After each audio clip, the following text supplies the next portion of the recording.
told you not to do this thing. So he went, after much reflection, struggle. The next day, he went to the person who got him. He said, I'm not your guy. I can't do this. Of course, he lost it. He said, we'll get back to you. He lost the gig, And this is a boy who was just getting married. He needed the money.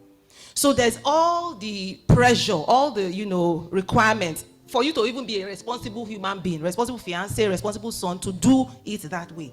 But he opted for obedience. He said, Adam, I kid you not, exactly 1 month later, something he had applied for, he doesn't even remember, that they suddenly called him and said, we want to give you this thing, go do this cleaning jobs in, I think, Accra. There were certain, high-rise they needed him to. What came to him, sir, his own profit, not the cost of operating the, executing the job, was 90 million. 90 million. This is exactly 10 times the profit that he was to accrue on that other job that he walked away from. He didn't hustle for this one. He didn't do, he can't even recollect. He didn't do the typical calling, PR, all those things. He sat in rest. So he said when he went back to meditate, God told him, this God, that just follow me. Follow me. That by reason of that action, by walking away, that his obedience was pleasing. He said, you have found favor.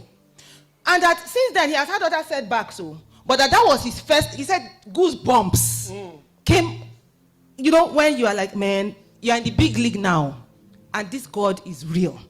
So I think when we see these contradictions, just to sum it up, the contradictions are because the human being is a spirit, expected to operate on spiritual principles, but live in a very physical world, driven by very separate rules.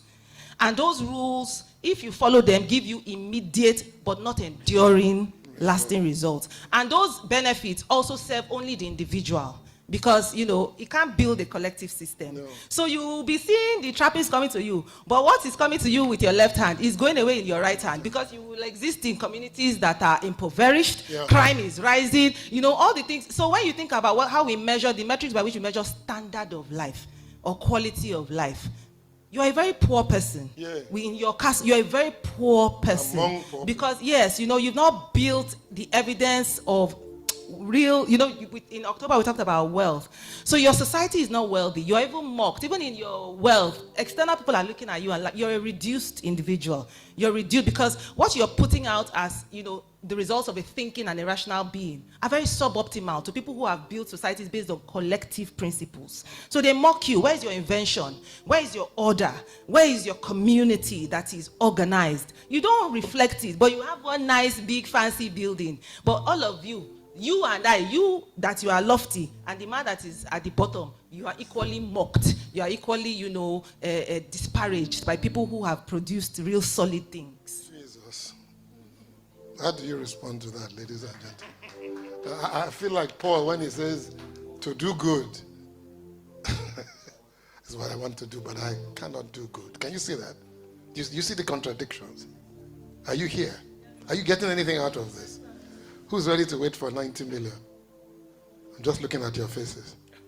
Who's ready to wait for 90 million? Doc, I spoke about this to you and when you came to my office a few weeks ago, and you immediately said to me that it's happening in our universities, it's happening in our country. I also think it's happening among our leaders who go abroad and see development and come back to Nigeria, and something switches off at Murtala Mohammed, Abuja Airport. Let's be more specific. What do you say? What would you build on this? Well, she's so beautifully presented the issue, setting up this dichotomy between the natural and the spiritual. But I'd just like to take 1 or 2 steps back, because this duality in our nature, it's all pervading. You find it at very, very many levels. First and foremost, even at the natural level, we tend to respond to things instinctively, on the spur of the moment. There are we have bestial instincts. Something bad comes, you react to it violently, you push back at it and all that. But on top of these our instincts is intelligence that makes us look beyond the immediate and formulate a more appropriate response to the situation. So that is one level. Now, this, our way of behavior, the way we know, the way we see, the way we hear, the way we taste, all these are so-called five senses. They don't operate on their own.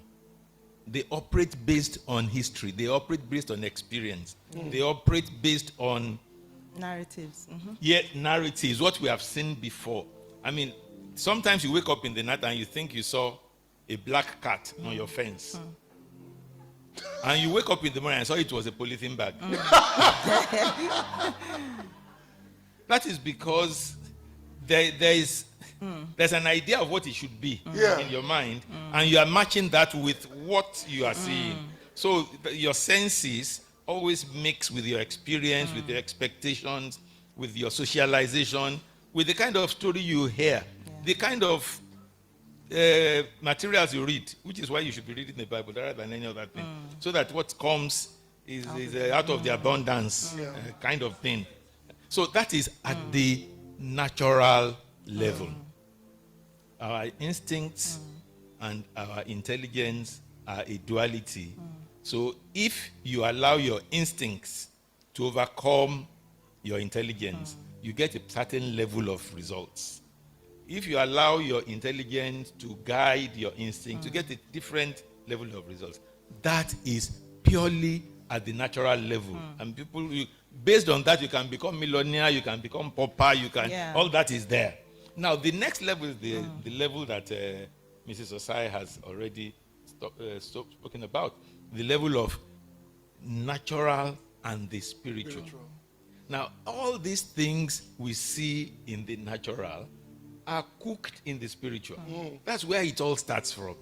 And if we do not understand, if we do not see from the spiritual perspectives, the apparent things, the things in our environment that we see are likely to mislead us, because they tend to suggest to us that it's not working, Joe. I'm just like she has said.